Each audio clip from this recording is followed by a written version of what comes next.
حرامي معناتها لا في الرمي مانيش جايب التلس وقاعدين يعملوا في الاستوديو التحليلي. نسمع كيف في صاحبي صحي عملي معلم تفرج نحاور الكوب دافريكا السنغال توا الكاميرون قلت فاش تحكي انا قال لفت نلقى خبر عاجل ويقرا فيه سادو الكواري في البلاتو.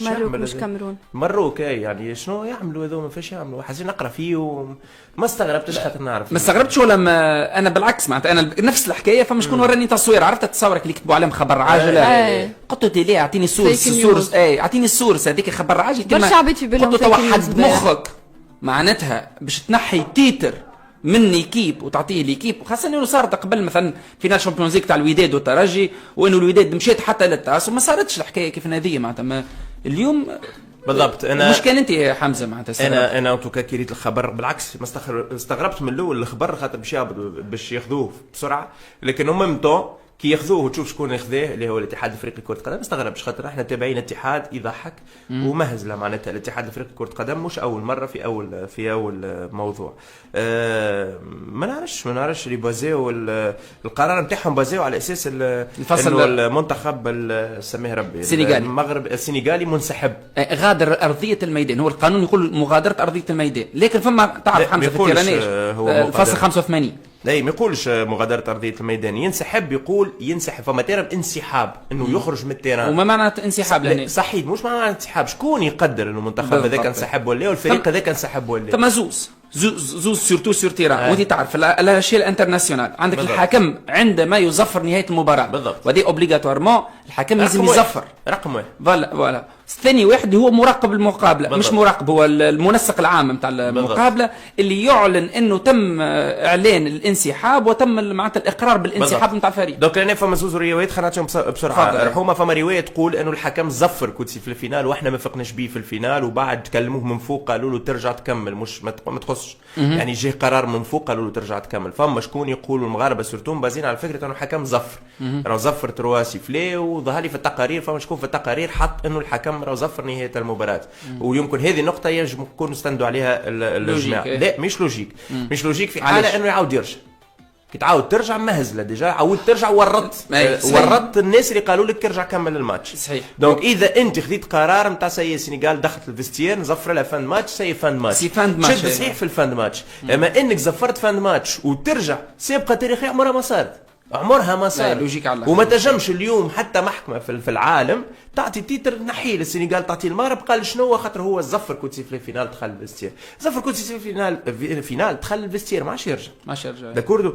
اما احنا هذا الكل خليه على جنب هذا خاطر اوراق عامه الشعب والعالم ما في بالهمش بيه الناس قاعده تحكم على اللي تراه بعينيها حاجات هذوما تقول لك ما ريناهاش هو ما فقناش كمل كوتسي في الفينال الكالي شفناه يرجع يلعب وكمل يلعب وكذا ما فما حتى واحد عنده الحق يعتبر فريق منسحب في العالم حتى منظم المسابقه بيدها البطوله في تونس الرابطه ما عنديش حق تقول راي مثلا كلوب السيابي ولا الاسبيرونس انسحبوا ما عنديش حق لازم الاربيتر يقول لها راي انسحبت صحيح راي الاربيتر يمونسيوني مش هما يقدروا راي انسحبت.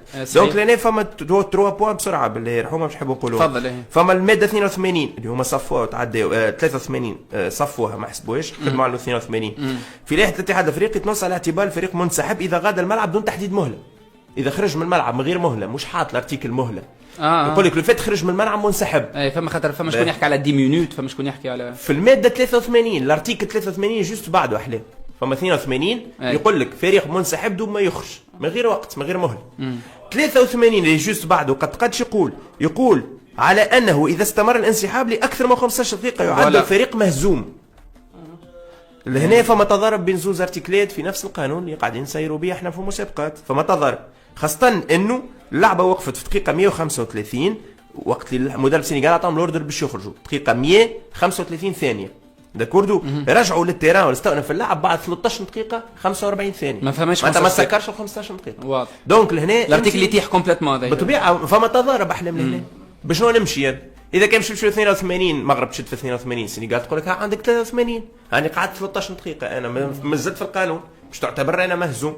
دوك القاو رواحنا في وضعيه. وحاجه اخرى اللي هنا حمزه يمكن حسب القانون هذايا هما عطاو 3 معناتها النتيجه ولات 3-0 للمروك، بمعنى مشاو بالارتيكل 83 اللي هو الانهزام مش الانسحاب. بالضبط فوالا لا مشاو بالارتيكل 82 انسحاب ما تسبب عنه فوالا، لكن ما تسبب فيه يقول لك ديجا، يقول لك اذا استمر التوقف لاكثر من 15 دقيقه. انت لهنا توقفت 13 دقيقه 45 ثانيه، معناتها انت غمضت عينيك على ذاك ومشيت تقول كلمه مهزوم يعتبر مهزوم. في القانون العالمي، في القانون في الفيفا، الدوكيومون تاع ليفاب نتاع الانترناسيونال بورد اللي يمشيو به العالم الكل، الفيفا واللي باش تمشي به التاس بالضبط، في اللوا 5 يقول لك راهو واضحه ويعني تمشي الامور واضحه، تقول لك راهو لي ديسيزيون تاع الاربيتر سور دي في جو سون ديفينيتيف، معناتها راهو قرارات الحكم على الحاجات اللي تصير على الميدان راهي نهائيه. واضح داكوردو. وراو فما فرق بين جوور سسبوندو مثلا معاقب ولعب الماتش، بين جوور مدوبي ماخذ منشطات ولعب الماتش، بين جوور ولا في كات كوريبسيون معناتها فما رشوه فما حاجه وتثبت عندك بالرشوه، هذه تتدخل فيها لي زانستونس، هذه تتدخل فيها الهياكل، ما يتدخلش فيها الحكم، خاطر الحكم ما يعرفش لا شكون مدوبي لا شكون لا لعب 3 ورق صفر لا شكون شاري وبيع الماتش. واضح هذوما قرارات تتدخل فيهم لي زانستونس. بار كونتر القرارات اللي تصير على التيران راهو مسؤول عليهم الحكم في الكام تاع اليوم شعمل؟ كمل ماتشوه، لعب ماتشوه، ماركيت السينيغال، ضاعت بينالتي نتاع المغرب، ماركيت السينيغال، زفر فان ماتش. دونك ما عادش تنجم تحكي على حتى قرار اخر بخلاف قرار حمزه. تعرف شنو اهم وثيقه في الماتش؟ في دو ماتش فوالا، اللي هي الباز نتاع اول باز معناتها تمشي عليها اي محكمه رياضيه ولا اي معناتها لجنه استئناف ولا اي لجنه للقرار. في دو ماتش ما فيهاش انسحاب. الله اعلم. لا باس فيها ما ينجمش ما يكتبش فيها انسحاب. راهو باس كاتب جريده فيها هو عامل رابور انسحاب نهائي ولا انسحاب فوالا ما ينجمش يكون انسحاب نهائي خاطر من باش تلقى حد سكور. يعطيك الصحه. دونك حد مغادره وعوده بالضبط. دونك ما فماش انسحاب، ماهوش انسحاب النهائي. باش يقول لك راهو اغزر نمشيو باش نسهلوها للناس. حكم مباراه نهائي كاس افريقيا في الرابور نتاعو هاني ما ريتوش، انا متاكد شنو باش يحط خاطر رينا بعيننا كل شيء باش يحط راهو انسحبت في الدقيقه 100 رجعت في 113 بوتيتر الحاجه قلت لك الخفيه علينا يمكن يقول لهم راني زفرت فاند ماتش، لكن بعد انتم مالي المول الفوق يا جماعه الكاف قلتوا لي ارجع كمل، فضيحه تقعد لنا هذيك كواليس بيناتهم، انتم قلتوا لي ارجع كمل راهي تولينا فضيحه، رجعت كملت ما راني انا بالنسبه لي كونسيديري ليكيب انسحبت السنغال. داكوردو. الفيرسيون الثانيه يقول لهم اللي صار راني خممت باش نوقف الماتش، انتم كلمتوني قلتوا لي تكمل الماتش درا شنو الكلام هذا الكل. نقطه اخيره بسرعه قبل بلاي فاصل رحومه. الاتحاد السنغالي امبارح صعد قال لك مانيش راجع تيتر، استدعى السنغاليين لفرنسا باش يعاود يحتفل مره اخرى في لقطه باش يزيد يعمل عليهم الضغط، باش يعاود يحتفل في 26 مارس في فرنسا في مواجهه البيرو الوديه، باش يجيبوا التيتر غاديك في فرنسا مع كيب كامله باش تحضر، دعا السنغاليين كلهم باش يحضروا بكثافه في فرنسا باش يحتفلوا مره اخرى بكوب دافريك. قال لك مانيش رجع تيتر، عدى انذار رسمي للكاف المطالبه بتعليق النشاط تعليق القرار تعليق تنفيذ القرار وتجميد اي اجراء يتعلق بمنح اللقب بالمغرب، خاطر الكاف طلبت منه باش يرجع له التيتر باش يعطيه للمغرب. المطالبه بالحصول على التقرير الكامل للحكم، التأكيد على توجه المحكمة التحكيم الرياضي الدولي التاس في أقل من 48 ساعة، وتحديد مهلة في حالة عدم الاستجابة في 24 دقيقة، قال لك 24 ساعة بلوتو باش يتم اللجوء إلى إجراءات استعجالية قدام التاس. الحاجة الأخرى اللي نجم نختم بها إنه اليوم راهو في السنغال عطاو لجواراتهم فلوس وميداي ميداي فلوس والكوب، والفلوس عطوها لهم راهو جوار السنغال تقريبا اغلبهم مشاو يشريو بهم فيلات وديار في السنغال وعطاهم نقشه ارض زاد في نفس الوقت. معناتها في الكا هذايا شنو باش تعمل كيفاه باش تعمل حسيل وخماضه. حاجه اخرى اليوم عاطيه الكاف عطات للسنغال البريم اللي هو 10 مليون دولار معناتها اللي هو تقريبا فوق 30 مليار، والثاني ياخذ 4 مليون دولار اللي هو تقريبا في الديفيرونس 26 معناتها تقريبا صحيت. معناتها اليوم 6 مليون دولار 6 مليون اللي هي بريسك 20 مليار السنغال قد ما رجع شيء، وهذه ورطه اخرى بالنسبه لك. واضح. نمشيو فاصل صغير بعد نرجعوكم طبعا في لمتنا، خليكم برونشي ما تبعدوش لبعيد. اخوان الصدمه كانت قويه بالنسبه للاعلام التونسي. اول حاجه اللي كنشوف في هذا التحليل انت تونسي يعني خصك تكون محلل محايد، يعني ما انت مع الطرف ما انت مع الطرف، يعني انت تونسي ما عندك حتى علاقه لا بالسنغال لا بالمغرب. في التحليل شفنا السنغال اكثر من السنغاليين. هذا المحلل هذا التونسي اللي كما كنشوفوا خرج طول وعرض في المغرب الصراحه على معطيات غلطه بكل 100% كما تنقولوا. ونسى بلي ان في لجنه الاستئناف اللي اتخذت هذا القرار هذا باش تتوج المغرب بكاس افريقيا عضو من الاتحاد التونسي لكره القدم، وتا التوانسه عالم كاين شي اعلام ديالهم تسمعوه تيهضر ويشكر في المغرب، كاين شي اعلام بحال هذا كما كتسمعوا السنغالي اكثر من السنغاليين. المهم حنا اللي كيهمنا اننا خدينا حقنا وربي ما ضيعناش كما شاف العالم وشاف ديك المسرحيه اللي داروا السنغاليين في النهائي. وبار غير ديك المسرحيه راه خص اصلا يتحيد لهم اللقب، لان كرويا واخلاقيا ما خصكش تنسحب كاع انت في فينال والعالم كيتفرج ودير ديك اللقطه، راه ما عندها حتى معنى يعني انك بالفرص شي فوربا تضيع الفينال ديال القاره الافريقيه بديك المهزله اللي داروا وداك الانسحاب، وتجي دابا انت تكالكولي معايا تقول لي لا 13 دقيقه ولا 14 دقيقه يديروا 8 دقائق. الكاف راه عارفه شنو كاين، وحنا كذلك صبرنا على حقنا نهار في القرار الاول فاش قالت الكاف ونزلات علينا، ما هضرنا ما تكلمنا، تقبلنا بكل روح رياضيه. استئناف جا معنا القرار والحمد لله كما قلنا ربي يتصفنا، وحنا ما كتهمناش كما تنقولوا لا الراي التوانسه لا الراي المصريين لا الراي ديال، لان كما تنقولوا افريقيا وهذه كلشي راه في كرشو لجينا، ما نكونوش نافقوا راسنا، لان التوانسه براسهم راه كانوا في الترجي والماتش الوداد راه شفنا ديك الشو اللي وقعات، الفار ما كانش ولا ما عقلتش بالضبط واش هرسوه ولا شنو داروا له، ابار حوايج كثيره بلا ما نزيدو نهضروا عليها. راه قالها الباح شيبو في التحليل ديالو مع داك شوبير عطاه القاصحه تخرج له نيشان، يعني بلا ما نبقاو نكذبوا على راسنا ونفقوا على راسنا. المهم بصحتنا كاس افريقيا اللقب الثاني ديالنا، النجمه الثانيه ان شاء الله تزاد هنايا، جوج نجمات ان شاء الله في اللوغو ديال المنتخب الوطني ديال الجامعه الملكيه المغربيه لكره القدم. وكذلك نزيدو نسولوا الذكاء الاصطناعي الا مازال كاين شي ردود افعال اخرى على هذه القضيه هذه ونعرفوا اكثر.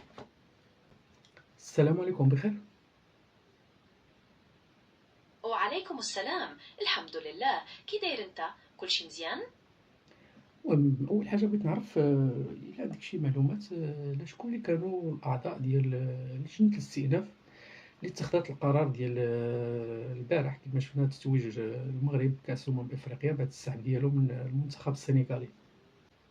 هي لجنة تابعة للكونفدرالية الأفريقية لكرة القدم الكاف. بالنسبة للأعضاء اللي اتخذوا القرار بخصوص مباراة المغرب والسنغال، كاينين مجموعة من القضاة والمحامين من دول مختلفة. الرئيسة هي القاضية النيجيرية رولي دايبو هاريمان، والنائب ديالها هو المستشار فيليبي فاريلا مونتيرو من الرأس الأخضر. كان ضمن اللجنة أعضاء آخرين بحال معز بن طاهر النصري من تونس، وإسبوار أسوغبافي كوملان من توغو، ومساوكو تيموثي ماسونغاما من مالاوي.